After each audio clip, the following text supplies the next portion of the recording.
안녕하세요. 운전직 공무원 자동차 구조 원리 오리엔테이션 시간을 갖도록 하겠습니다. 강사 정장만입니다. 안녕하세요.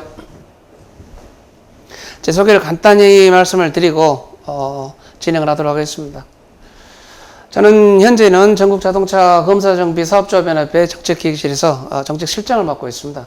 그리고 한국산업인력공단에서 문제 출제위원과 감독위원을 하고 있으며 그 전에 제가 운전직 공무원 시험 출제위원을 제가 했었습니다. 그래서 그 출제했던 경험과 그리고 어떤 문제가 출제가 되고 어떤 문제가 나오는가, 그래서 그런 부분의 문제적인 어떤 핵심적인 것을 여러분들에게 바로 말씀을 드리고 키포인트를 잡아서 반복 학습을 통해서 좋은 결과가 나올 수 있도록 제가 그렇게 여러분들에게 안내를 하겠습니다.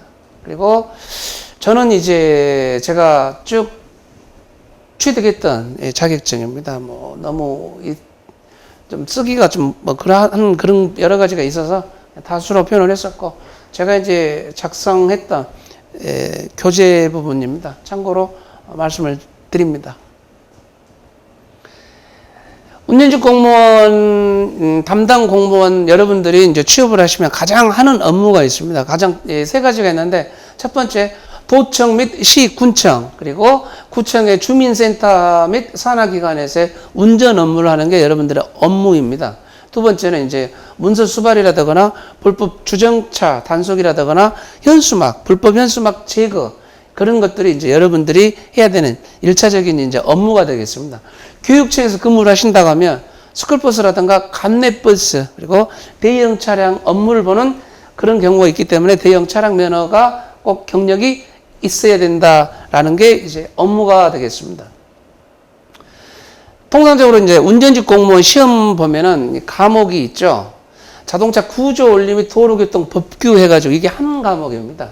그리고 사회가 있고, 사회를 안 보는 지역은 국어나 한국사가 있습니다. 그래서 전반적으로 20문제인데 사지선다형으로 해가지고 100% 객관식이 되겠습니다. 그리고 이제 응시 자격은 나이나 성별 제한 없고 대형 면허 소지자, 그리고 경력직에는 대형 버스 운전 경력 1년 이상인 자. 이건 이제 지역에 따라 약간씩 틀리죠. 그래서 여기서 맞춰서 여러분들이 지원을 하셔야 되는데, 여기서 이제 가장 문제되는 게 뭐냐면 자동차 구조 원리가 이제 10문제입니다. 그리고 도로교통 법규가 10문제. 그래서 20문제지만 실질적으로는 배점이 5점이지만 10점 같은 그런 존재감이 있습니다. 운전직 공무원 합격 커트라인이 지역에 따라 틀리죠. 그렇지만 거의 85점이면 합격을 한다고 자신있게 이야기를 할 수가 있습니다. 그러면 사회도 마찬가지지만 자동차 구조 원리나 법규도 85점 이상을 맞으려면은 2개 아니면은 1개를 틀려야 됩니다. 3개 틀릴 수도 있겠죠. 그렇지만 배열을 놓고 봤을 때 한 문제당 10점의 개념을 나타내고 있는데, 법규는 거의 보면 법규 자체니까 여러분들이 공부하면서 얼마든지 할 수 있습니다. 근데 이제 여러분들의 당락을 좌우하는 것은 전반적으로 수험생들이 항상 하시는 말씀이 자동차 구조 원리다라고 말씀을 하죠. 광범위합니다. 자동차 구조 원리가. 자동차 부품이 한 3만 개 이상이 되는데, 그걸 우리가 짧은 학습 시간에 전부가 다 하는 원리 작동, 이걸 알고 운전을 한다는 것은 상당히 좀 벅차죠. 그렇지만 이제 제가 여러분들한테 핵심적인 거, 나왔던 거, 나올 수 있는 문제, 이런 문제들을 중점적으로 해서 어차피 모든 문제들이 관련된 문제를 벗어날 수는 없습니다. 이제 그 부분에 대해서 제가 다시 이제 뒤에 보면서 다시 한번 말씀을 드리도록 하겠습니다. 여러분들이 이제 시험 보는 지역을 이야기하는 겁니다. 윗지방에 여기 나와 있는 지역은 자동차 구조 원리 도로교통 법규는 다 들어가 있고, 이 지역은 사회를 보고, 그 다음에 이쪽 아랫지방에 써진 이 지역은 자동차 구조 원리 도로교통 법규는 봅니다만은 국어와 한국사를 대신 이제 보는 걸로 이렇게 지역적으로 나눠져 있습니다. 본인이 속한 지역이라든가 거기에 맞춰서 전략적으로 이제 공부는 해야 되는데, 문제는 자동차 구조 원리 도로교통 법규는 같이 다 들어가 있다라고 알고 계시면 될 것 같습니다. 전반적으로 여러분들 운전직 공무원이 봤었을 때 2014년도부터 이 시험이 진행을 공개적으로 했었습니다. 그때 나와 있는 이제 퍼센트의 비율을 제가 데이터로 뽑아서 여러분들에게 말씀드리도록 하겠습니다. 전반적으로 엔진 쪽은 우리가 기관이라고 이야기하죠. 이건 한 40% 정도 되죠. 다시 말해서 10문제가 나온 지역도 있고 지역에 따라 약간 틀리죠. 12문제, 13문제, 뭐 16문제 나온 지역도 있습니다. 통상 평균적으로 10문제를 놓고 봤었을 때 엔진 부분의 문제가 대충 한 40% 정도 이렇게 비율을 차지했었다. 그걸 말씀을 드리는 겁니다. 세시 쪽은 전반적으로 35% 정도 비율을 좀 차지하고 있죠. 그리고 이제 전기 부분은 항상 20%에서 밑으로 그 정도의 범위를 차지하고 있었습니다. 그리고 친환경 자동차, 일반적인 자동차, 일반이라는 것은 자동차 전반적인 거에 대한 거, 안전 기준에 관한 전반적인 거, 그리고 이제 미래지향적인 친환경 자동차가 있는데 그런 부분의 문제들이 지금은 퍼센트가 좀 비율이 높게끔 앞으로는 그렇게 설정이 되어 있습니다. 그 다음에 이제 출제 빈도에 따라서 제가 말씀을 드리면 각 지역마다 이런 식으로 차이가 있습니다. 서울 한번 보겠습니다. 서울은 엔진 세시 전기 부분에서 37.5%가 나오고 그 다음에 세시가 45, 전기가 17.5 이런 식으로 되어 있죠. 4, 4, 2 이 정도의 평균을 차지하고 있습니다. 경기도도 거의 비슷한 수준입니다. 근데 대구를 보면 유일하게 전기 부분이 가장 많은 42%가 차지하고 있죠. 강주도 비슷합니다. 442로 나와 있고 충북도 433 그리고 충남도 비슷한데 전기 부분의 문제가 약간 차지하고 있다. 그 다음에 전북도 통상적인 제가 말씀드린 평균에 거의 비슷합니다. 그리고 전남은 세시 쪽이 좀 많이 나왔죠. 그렇지만 전기도 비슷하고 경남은 엔진 쪽이 좀 많이 나왔습니다만은 셋이 좀 적고 근데 전기 부분은 전반적으로 비슷하다. 왜 이런 말씀을 드리느냐면 관연도 부분의 비중을 따라갈 수밖에 없습니다. 왜냐? 각 시도 공무원들이 자동차과 교수님들한테 문제를 의뢰할 수밖에 없는 게 사실입니다. 그럼 대학의 교수님들이 각자의 전공이 있겠죠. 엔진을 하신 분이 있고 세시를 하신 분이 있고 내연기관을 하신 분이 있고 무슨 뭐 설계, 도면, 제작, 재료, 기타 등등의 전문가가 있지만 그분들이 전반적인 걸 안배해가지고 미래지향적인 문제, 현실적인 문제를 낸다라고 우리가 요구한다라는 것은 어렵습니다. 그럼 어떻게 할 수밖에 없냐? 관연도에는 이런 문제가 나왔습니다. 교수님 참고해 주세요라고 하면 그분들은 거기 놓고 운전직 공무원, 운전직 면허증보다 좀 더 심도 있고 자격증 기능사 수준에 맞춰서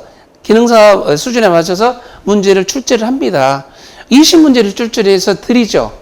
그러면 담당 공무원이 그 20문제를 받아서 거기서 취합을 해서 선별을 해서 10문제를 여러분들이 시험 문제 보게 돼 있는 겁니다. 제가 말씀드리는 의도는 뭐냐?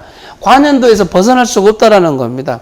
여기가 이렇게 비율을 예를 들어 차지하고 있는 지역에서 갑자기 어느 해에 전기 쪽이 아닌 엔진이나 세시 문제가 이렇게 확 바뀔 수는 없는 겁니다. 그래서 이쪽에 맞춰서 여러분들이 공부를 하시면 좀 더 여유 있게 문제를 접할 수 있지 않을까라고 말씀을 드립니다. 부산 쪽도 마찬가지입니다. 40, 35, 25 거의 비슷한 수준인데 인천 지역은 엔진은 한두 문제 나왔다고 하면 세시는 60문제 정도, 6문제 정도 나왔다는 말입니다. 그리고 전기는 20문제, 20%. 그래서 인천 지역은 세시 쪽 문제가 많이 나왔구나. 그러면 이쪽 부분에 좀 더 주력을 하라. 제가 이런 말씀이죠. 대전은 반대로 엔진이 또 이렇게 많이 나왔어요. 60%가. 세시는 평균적인 거 나왔고 전기도 거의 평균에 가깝습니다. 울산 지역 보겠습니다. 30%가 전기 부분이라 여기도 좀 많은 쪽에 다른 지역보다는 약간 높게 돼 있죠. 강원은 엔진이 또 많이 나왔고 세시하고 여기도 전기 부분은 아주 미흡하게 나왔습니다. 경북도 평균치를 마찬가지고 그래서 전반적인 문제들은 항상 442 포지션인데 지역에 따라서 전기 부분 문제가 좀 더 많이 차지하고 적게 차지하고 그래서 당락이 많이 더 엇갈리지 않나 개인적으로 그렇게 생각을 해봅니다. 일반적으로 저기 이제 여러분들하고 저하고 공부를 하시면서 엔진 전기 세시가 이제 나눠서 공부를 하겠습니다만은 전반적으로 여러분들이 공부하는 분야에 어느 쪽의 비중이 문제가 더 많이 나왔는가 제가 분석한 것을 말씀을 드리겠습니다. 통상 자동차 일반이라는 것은 안전기준, 자동차 구조 원리에 관계된 가장 기본적인 문제가 한 9% 정도 나왔고 기관 본체의 구조와 작용, 전반적으로 자동차 엔진을 이루고 있는 기본 부품들의 어떤 역할들, 그런 부분입니다. 그게 23.8%가 나왔습니다. 제일 많이 나온 부분의 문제들입니다. 그 밸브라든가 피스톤이라거나 크랭크 축이라거나 전반적인 거 있죠. 그 구성하는 그 작용에 대해서, 구성품에 대해서 나왔던 거고, 냉각 장치와 윤활 장치라는 것은 거의 같이 갑니다. 그래서 평균적으로 기본적인 것만 퍼센트만 나왔었고, 가솔린 엔진 연료 장치라는 것, 다시 말해서 전자제어 연료 분사 장치라고 했던 거 있죠. 그 부분, 그 부분의 비중도 많이 차지했습니다. LPG, LPI, CNG라고 나와 있는 연료 장치 부분은 기본적인 5% 정도 차지를 했었었고, 흡배기 장치 및 배출가스 있죠. 이 부분도 가장 이 세 번째로 많은 비율을 차지하고 있습니다. 그리고 디젤 기관의 연소실과 연료 공급 장치는 10.9%라고 그러는데, 여기에서 말하는 디젤 기관의 문제는 다른 문제가 아니라 커먼레일 문제가 이제는 앞으로 많이 나와야 되는 겁니다. 벌써 커먼레일 엔진이 연료 분사 장치 시스템이 나온 지가, 우리나라 도입된 지가 20년이 다 되어 가는데, 아직도 일부 지역에서는 직접 연소실, 애 연소실, 착화 지연 기간, 후기 연소실 기간, 그런 쪽의 문제들을 다루고 있고, 플러스 불균율 쪽의 문제가 다루고 있어서 제가 개인적으로는 상당히 좀 그 부분도 안타깝게 생각하는데, 여기서 말한 10.9%는 디젤 기관에서 커먼레일 연료 분사 장치에 대한 문제가 앞으로는 계속 나올 수밖에 없다. 이게 엔진에 대한 출제 분석을 말씀드렸습니다. 그 다음에 이제 세시 부분입니다. 세시. 자동차 세시의 구성이라고 해가지고 기본적인 거죠. FR과 F의 차이점. 근데 가장 많은 문제를 차지하고 있는 것은 동력 전달 장치 구성 요소입니다. 전반적으로 동력을 전달해서 바퀴까지 가는, 그게 있겠죠. 클러치, 엔진에서 나오면 클러치, 변속기, 추진축, 그 다음에 추진축 옆에 종감속기 및 차동기어 장치가 있고, 차축이 있고, 타이어가 있고, 그 부분까지 전달된 이 요소가 가장 많은 부분을 문제를 차지하고 있었습니다. 그리고 이제 현가장치, 조향장치는 거의 비슷하죠. 여기에서 원래 힐 얼라이먼트는 조향장치 들어가는데, 벨기우 단원으로 해서 특별하게 이 부분에 대해서 문제를 많이 다뤘기 때문에 교재를 힐 얼라이먼트라고 해서 이것도 약간 비중을 많이 차지하고 있습니다. 제동장치는 이제 브레이크 장치라고 그러죠. 그래서 그게 26%. 그리고 에어백도 한 번씩 요즘에는 계속적으로 나오고 있어서 2% 정도. 그래서 이 세시 부분에서 가장 많이 문제를 차지하고 있는 단원은 동력 전달 구성 요소, 요 단원이다. 그래서 여러분들이 공부를 하시고 문제를 풀어보시면 이쪽에 키포인트를 놓고 문제를 많이 풀어보셔야 된다. 이런 말씀 드리고 싶습니다. 그 다음 운전직 공무원 정기 부분에 대해서 제가 말씀드리도록 하겠습니다. 총 1장부터 9장으로 구성이 되어 있죠. 여러분들이 가장 어렵다고 생각하고 가장 힘들다라고 생각하는 부분이 이 정기 부분입니다. 전반적으로 자동차 전기 기초이론에서 이 정도 퍼센트를 차지하고 있었습니다. 가장 많이 또 세밀하게 또 나왔던 부분이죠. 기초이론이. 그리고 이제 반도체는 의외로 한두 문제밖에 안 나왔습니다. 그리고 이제 축전지가 또 가장 많은 또 비율을 차지하고 있었죠. 그래서 자동차 축전지 이 정도 차지했었고, 시동장치, 점화장치, 충전장치 대충 2%로 차지하고 있었습니다. 그리고 이제 등화장치 이렇게 나왔었고, 에어컨, 그 다음에 히터, 이런 난냉방 장치가 이렇게 나왔었습니다. 그리고 이제 앞으로 제가 이제 개인적으로 계속 이 정도 문제는 나와야 된다라고 생각하는 게 친환경 자동차. 그래서 이 부분의 문제가 한 19% 정도 이렇게 해서 나와 있습니다. 여러분들이 이제 여기까지 해서 저희가 쭉 지금 이 구분을 제가 말씀을 드렸습니다만은 합격 전략에 대해서 한번 말씀드리겠습니다. 전반적으로 한 20시간 이상 약간 넘습니다. 저가 여러분들하고 학습할 수 있는 시간이. 그래서 그 시간을 통해서 여러분들이 가장 짧은 시간에 자동차 구조 원리 안전 정복을 할 수 있도록.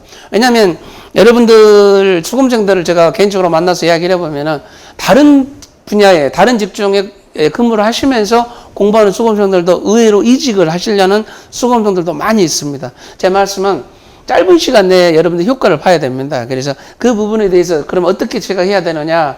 관연도에 나왔던 부분의 문제들과 기존의 기출문제 개념 정리와 그리고 이런 문제는 꼭 나올 것이다. 나와야 된다라는 출제 예상 문제에 맞춰서 여러분들에게 제가 문제 풀이도 해드리면서 교재를 제가 말씀드리도록 하겠습니다. 그리고 분야별 출제 예상 문제를 중심으로 해서 여러분들 가장 힘들어하는 변별력과 그 한두 문제 때문에 우리가 당락이 좌우를 하거든요. 물론 이제 지역에 따라 틀리죠. 85점 이상 맞으면 무조건 합격합니다만은 68점, 69점 맞아도 합격하는 또 지역이 있지 않겠습니까? 예를 들자면 말씀드리는 겁니다. 그러다 보니까 당락을 좌우하는 그 문제는 항상 한두 문제 때문에 우리가 수험생 여러분들의 그 어떤 고생했던 대가를 받아야 되는데 너무나 그런 것들로 해서 당락이 좌우된다는 게 제가 안타까워서 드리는 말씀입니다. 분야별 출제 분야에 따른 문제를 요점을 해드리면서 그리고 광범위하고 포괄적으로 가장 알아야 되고 놓쳐서는 안 되는 그런 부분들에 제가 문제 강의를 찍어가지고 여러분들이 가장 짧은 시간 내에 고득점에 만점을 맞을 수 있도록 저를 믿고 따라오시면은 제가 충분히 그 길로 안내를 해드린다는 것을 약속을 드리면서 오늘 이상으로 오리엔테이션 시간을 마치도록 하겠습니다. 수고하셨습니다.